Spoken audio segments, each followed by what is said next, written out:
So we're looking at volume of pyramids and cones. So just like with surface area, pyramid and, well, no, just like with prisms and cylinders, pyramids and cones, it's pretty much the same formula. But whenever you have a pyramid, you can have any shape base, but there's only one base, where a prism has two bases. And then a cone is a pyramid with a circular base. When dealing with a pyramid, question after you finish this, how do you find it for trapezoids? That was on my homework assignment and I couldn't figure it out. we'll look at those after notes. All right, so this says 1/3 area of the base times the height. But with surface area, when we did that, it was 1/2. Oh man, what was it? Surface area of pyramid was 1/2 of the slant height times the perimeter. So surface area used L, slant height. This is H. H is the real height, the true height, perpendicular to the base. Okay? So not the same height that we used when dealing with surface area. So from the center of the pyramid going straight up to the top, that is the height, H, the true height. It's the elevator and the inside of the pyramid going up to the top. Because volume is how much a shape can hold, like how much can be in it.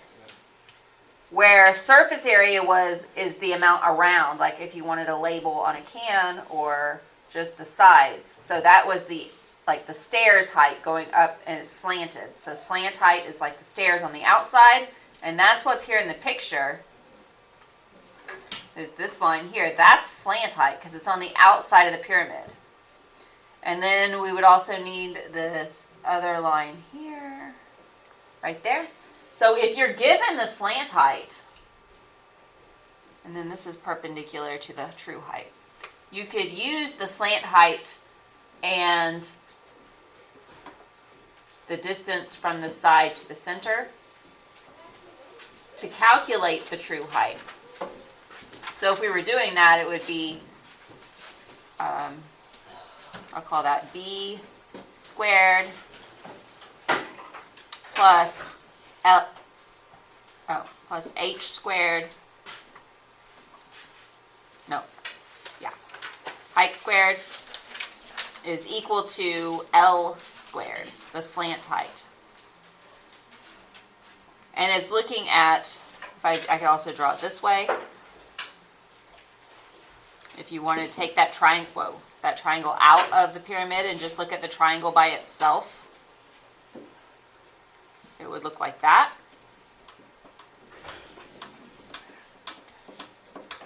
Where the height and the base are perpendicular. So that's about the only tricky thing when finding the volume of a pyramid is sometimes I'll give you the height. You don't have to do this every time, but be careful on whether you're using the height or the slant height because they're different things. You need the height. So if you're given the slant height, you'll have to calculate it. On this first one, I gave you the height, so you don't have to calculate it. The height is 23 meters, so H equals 23 meters. So a rectangular pyramid, and even though there's not a picture, we know what it looks like. The base is a rectangle. So when I do area of the base, I'm doing area of a rectangle. And it has a length of 11 meters and a width. So the base has a length of 11 meters and a width of 18 meters. So the formula for volume of a rectangular pyramid is 1/3 area of the base times the height. So we know the height, but we need to find area of the base. And since it's a rectangle, we're going to do length times width of the rectangle. So the area of the base is 11 meters times 18 meters. So the area of the base is 198 meters squared.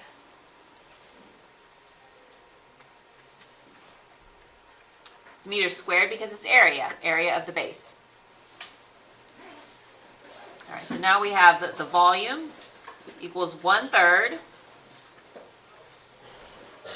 of 198 meters squared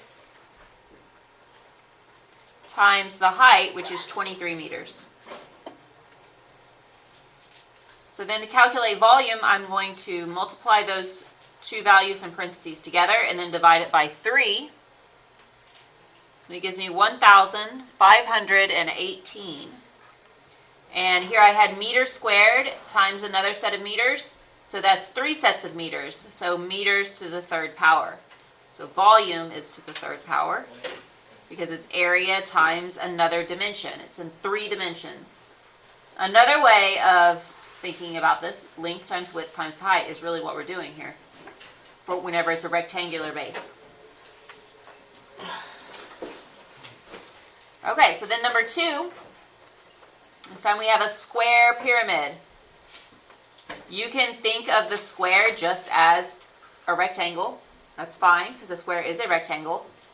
Or for the area of the base, for this one, if you want, you could think of it as side squared. Either way, you end up with the same thing. Because it's a square, if this side length is 16, that means all side lengths are 16. So length and width are both 16. So 16 meters times 16 meters. The area of the base is 256 meters squared. And then I need the height. The height on the inside, because volume is inside the solid. I don't have it. So that means I have to calculate it. So I need to look at this triangle, because I'm given the slant height is 17. So I'm looking inside at this triangle inside the pyramid.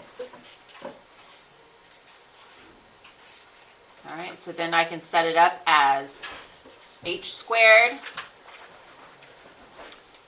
This is plus. All right, what is this on the bottom? What is the length on the bottom of the triangle?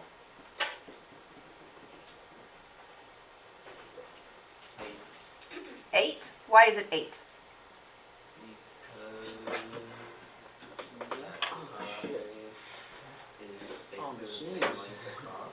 Yeah, because it's a square, and all of the sides are 16 meters. And if we're going to the middle of the pyramid, then it's 8 meters to get to the middle. So 8 squared, and that's going to equal the slant height squared, which is 17 squared. So then h squared equals 17 squared minus 8 squared. So h squared equals 225. But we want to know what h is, so we're going to take the square root of that. So h equals 15, and we're talking about meters, so the height is 15 meters. This is a very large pyramid. The height is 15 meters. So now I have the two things that I need for the volume formula. Volume of a pyramid is 1/3 area of the base times height of the pyramid. So 256 times 15. So the volume, we do 256 times 15, and then we divide it by 3. And the volume is 1,280. These are meters to the 3rd power, meters cubed.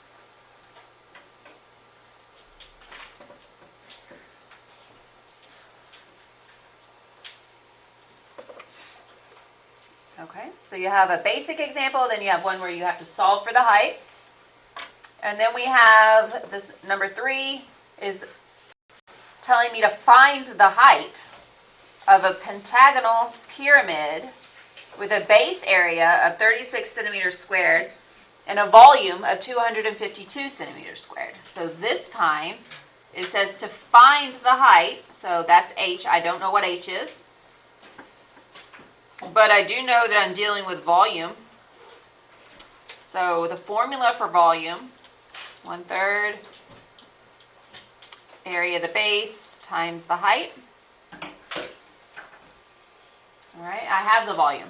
The volume is 252 centimeters cubed. So that equals 1/3 something times height. I know I don't know what the height is because that's what I'm solving for. And the other thing I'm told is that it has a base area of 36 centimeters squared. Well, that is the B. And this is the B. So I can just plug that in, 36 centimeters squared. And now solve for h. When I go to solve this, I can really do this, start in two different ways. I could start by canceling out the 1/3 by multiplying both sides by 3. Or I could say 1/3 of 36, which since 36 does divide evenly by 3, it's 12. I'm going to go with that. So I'm going to say 1/3 of 36 is 12. These are centimeters squared. And then there's a height. And on the left, I have 252 centimeters cubed. Okay, so then the next step, I'm trying to get height by itself, is 12 centimeters squared times height. So that means I'm going to divide by 12 centimeters squared. If I do it on one side, I have to do it on the other to keep it all balanced. The 12s cancel, and centimeters squared and centimeters squared, they cancel. So 252 divided by 12 is going to give me 21. And over here I have centimeters to the third power in the numerator, and I have centimeters squared in the denominator. So I have 3 sets of centimeters in the numerator, I have 2 sets of centimeters in the denominator, so I can cancel out 2 of them. And it leaves 1 set of centimeters in the numerator. And that equals, the only thing left on the right is the h. So the height is 21 centimeters.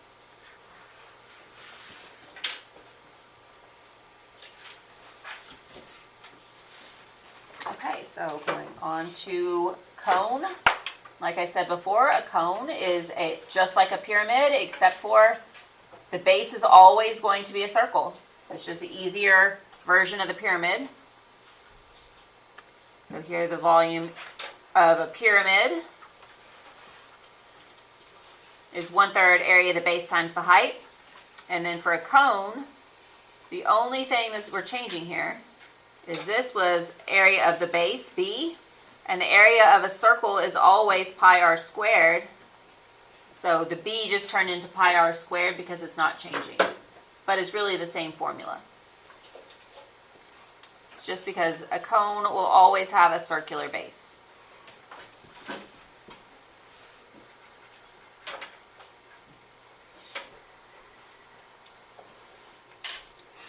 Alright, so we're going to use volume as 1/3 pi r squared h. It says find the volume of a cone in terms of pi and rounded to the nearest tenth.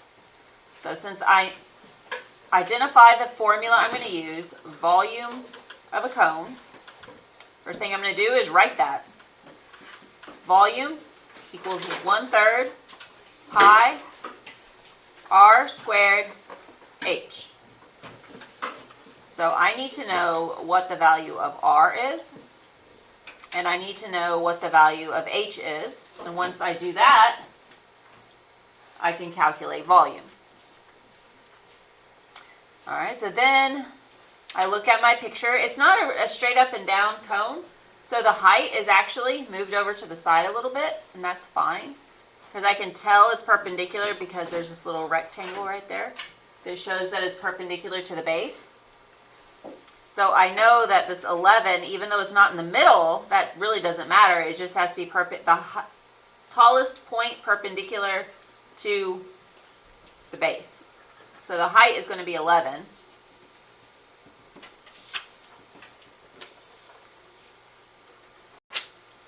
And then make sure with the radius, you're not using 6, right? 6 is not the radius. 6 is the diameter in this problem. Sometimes I'll give you the radius, but sometimes I'll give you diameter. That goes all the way across, so it's the diameter. So I need to find the radius first. It's half of that, so the radius is 3 inches.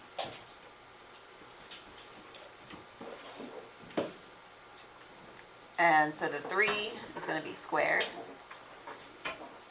And then put in the constant pi, the constant 1/3.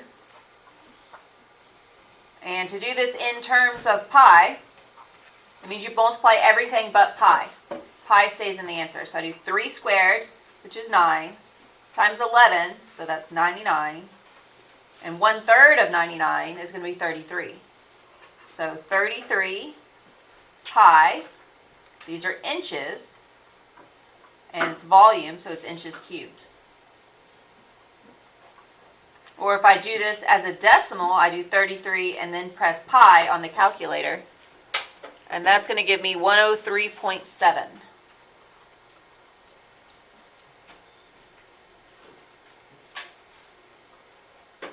So that's my answer written both ways.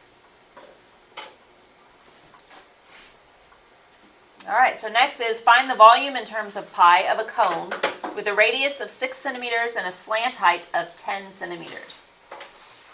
All right, so that says slant height, right? A slant height. So L equals 10 centimeters, not the height. And if I'm doing volume equals 1/3 pi r squared h, I do have the radius. The radius is 6 centimeters. So I have that part. But I don't have the height.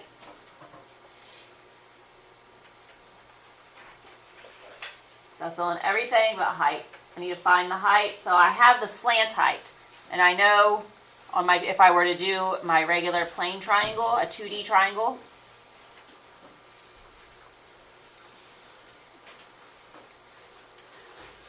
that's as close as I can get it.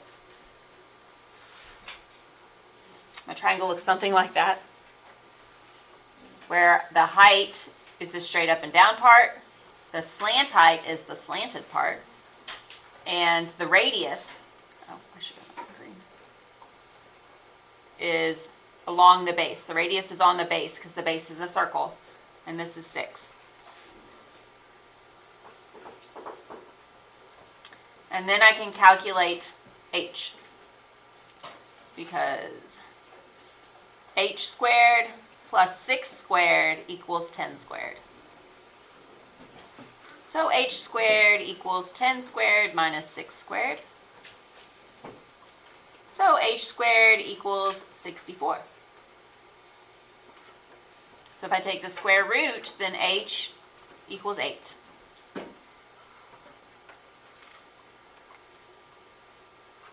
And I can plug it in to the formula for the missing piece. I'm going to go ahead and leave this in, oh, yeah, it says in terms of pi. So I'm going to do 6 squared is 36 times 8, divided by 3, which is 96. We have 96, and pi, because it's in terms of pi, centimeters cubed.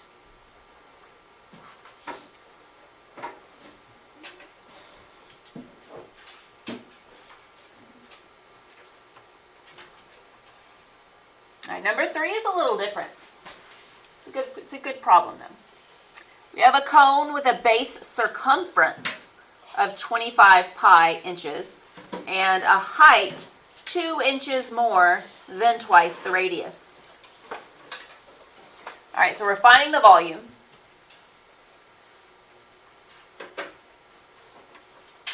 So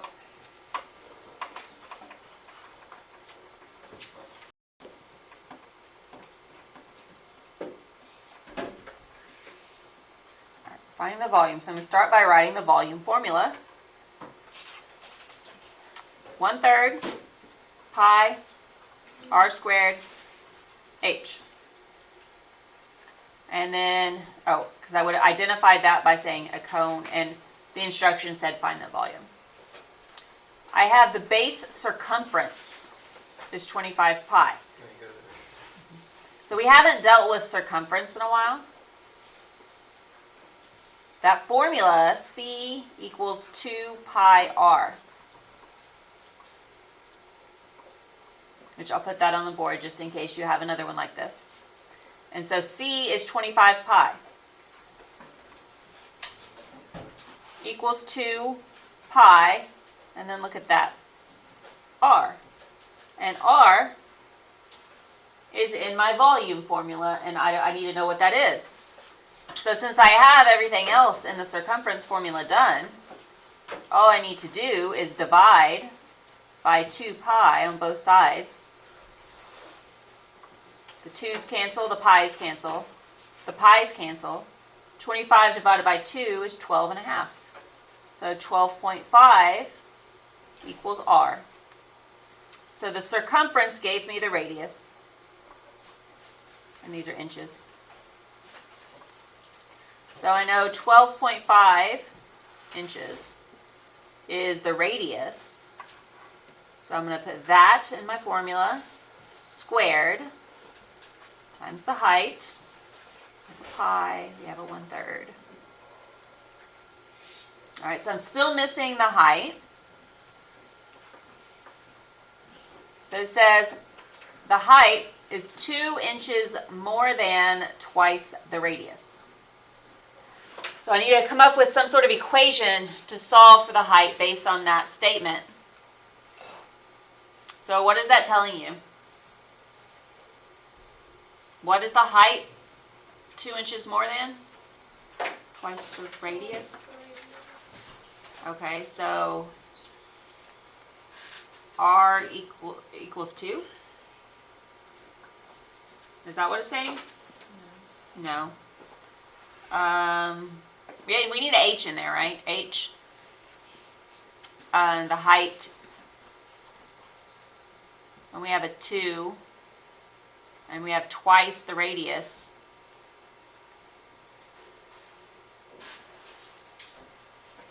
What, can y'all help me figure out what goes where? Don't you just times the radius by 2 and then like add 2? Yeah, that sounds good. So 2 plus 2r, and that is the height. So the height equals 2 more than twice the radius. Everyone agrees with that? No? Wait. The height is 2 inches more than twice the radius. So we have twice the radius plus 2 equals the height. Yeah. Yeah. All right, since this is an r, we already know what r is. R is 12.5.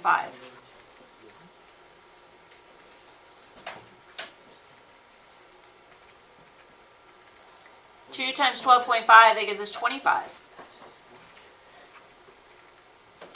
2 plus 25 is 27. So that means that the height must be 27 inches.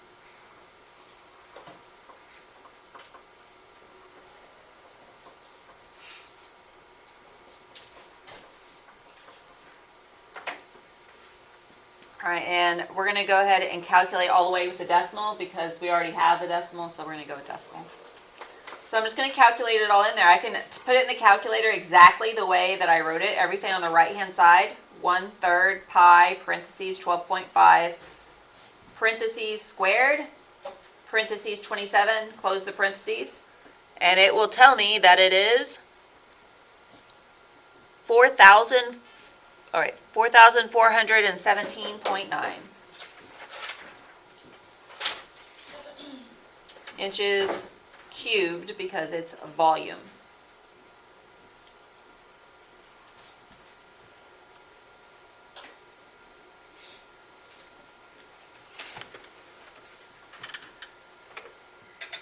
And then the last thing for today is effects of changing dimensions.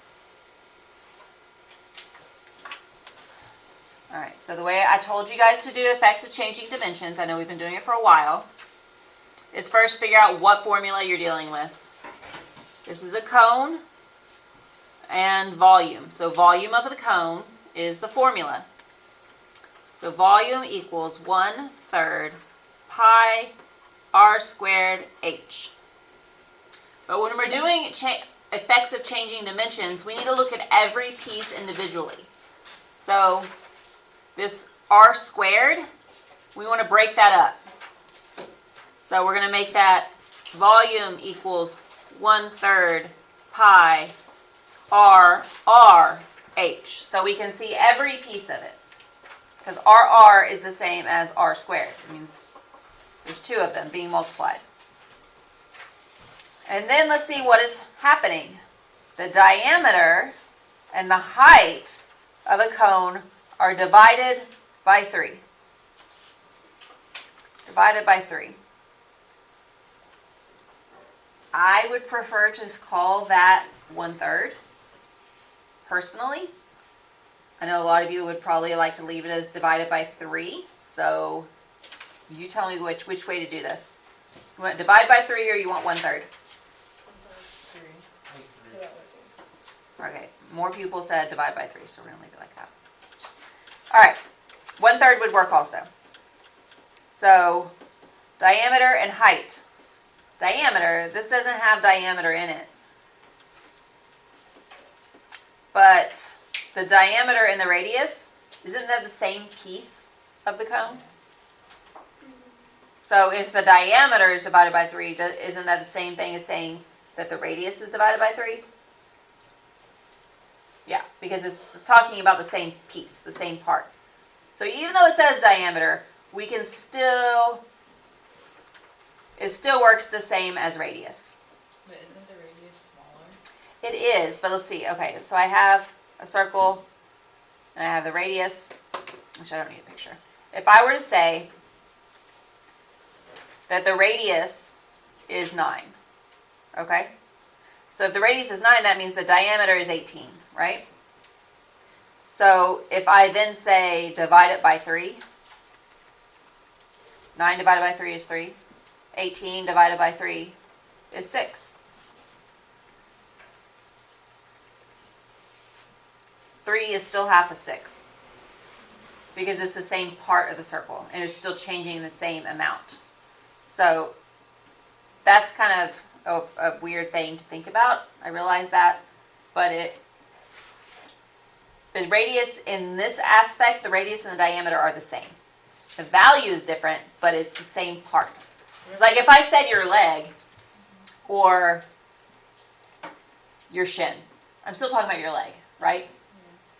So it's kind of the same thing with radius and diameter. It's the same piece, just part of it. But it still comes from the same thing. So you can just change it?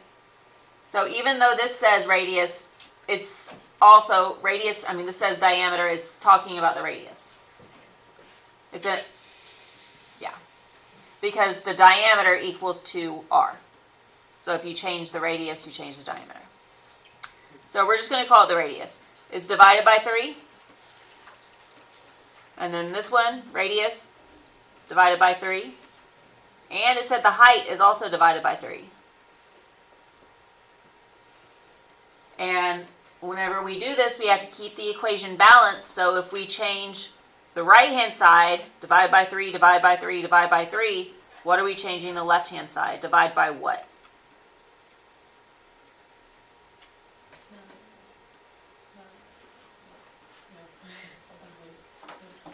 It works the same as multiplication. Multiplication, in order of operations, PEMDAS, multiplication and division are equal. So this is going to be 27. I got 3. Are you definitely at 3 too? You're dividing by 3 times. Okay. So that's why I like fractions, because 1/3, 1/3, 1/3. That would be the equal 1/27. Okay. Just 2 times it? 3 times 3 times 3. Oh, okay. So how many times are you dividing by 3? 3 times. So 3 to the 3rd power is 27.